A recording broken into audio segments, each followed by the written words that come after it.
মিশরের রাজধানী কায়রোতে শুরু হতে যাচ্ছে একাদশ D8 সম্মেলন, যেখানে যোগ দিচ্ছেন বাংলাদেশের অন্তর্বর্তীকালীন সরকার প্রধান ড মোহাম্মদ ইউনূস। মিশর ছাড়াও আরও 6টি দেশের সরকার প্রধানগণের সাথে আলোচনা ও সামিটে অংশ নেবেন প্রধান উপদেষ্টা। কোন কোন দেশ আছে তালিকায়?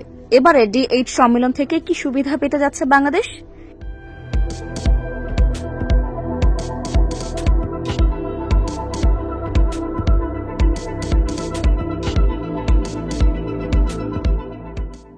ইংরেজি D8 এর পুনরূপ ডেভেলপিং 8। 1997 সালে 8টি উন্নয়নশীল মুসলিম দেশের পারস্পরিক বাণিজ্যিক ও আর্থিক সহায়তা, স্বাস্থ্য ও প্রযুক্তিগত সহযোগিতা ইত্যাদি উদ্দেশ্য নিয়ে গঠিত হয়েছিল D8।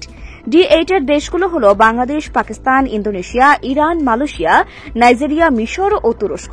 D8 শীর্ষ সম্মেলন সাধারণত প্রতি 2 বা 3 বছরে একবার অনুষ্ঠিত হয়। প্রতিটি সম্মেলনের সভাপতিত্ব করে একটি স্বাগতিক দেশ, যেখানে নতুন নীতিমালা গ্রহণ এবং পূর্ববর্তী কর্মসূচির অগ্রগতি পর্যালোচনা করা হয়। বলে রাখা ভালো, এর পূর্ববর্তী D8 সম্মেলন হয়েছিল 2021 সালে বাংলাদেশের সভাপতিত্বে। সেই হিসেবে বাংলাদেশের অন্তর্বর্তীকালীন সরকার প্রধান সভাপতি হিসেবে যোগ দিচ্ছেন একাদশ D8 সম্মেলনে।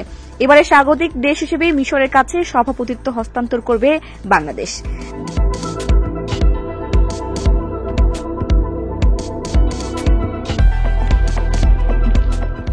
বাংলাদেশের বর্তমান অন্তর্বর্তীকালীন সরকার বরাবরই আঞ্চলিক জোটগুলোর প্রতি আগ্রহী ভূমিকা পালন করে আসছে।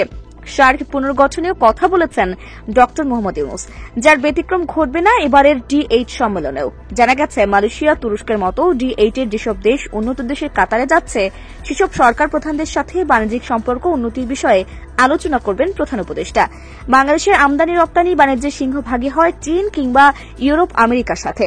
এশিয়ান অন্যান্য দেশগুলোর সাথে বাণিজ্য বাংলাদেশের বিকল্প বাজার হতে পারে বলে মত বিশেষজ্ঞদের। এছাড়া 2024 সালের জুলাইতে বাংলাদেশে ঘটে যাওয়া বৈষম্যবিরোধী ছাত্র আন্দোলন নিয়েও D8 সম্মেলনে আলোচনা করবেন ড মোহাম্মদ ইউনূস। বাংলাদেশের তরুণ প্রজন্মের শক্ত অবস্থানের কথা তুলে ধরবেন D8 জোটের সদস্য দেশগুলোর প্রধানদের সামনে।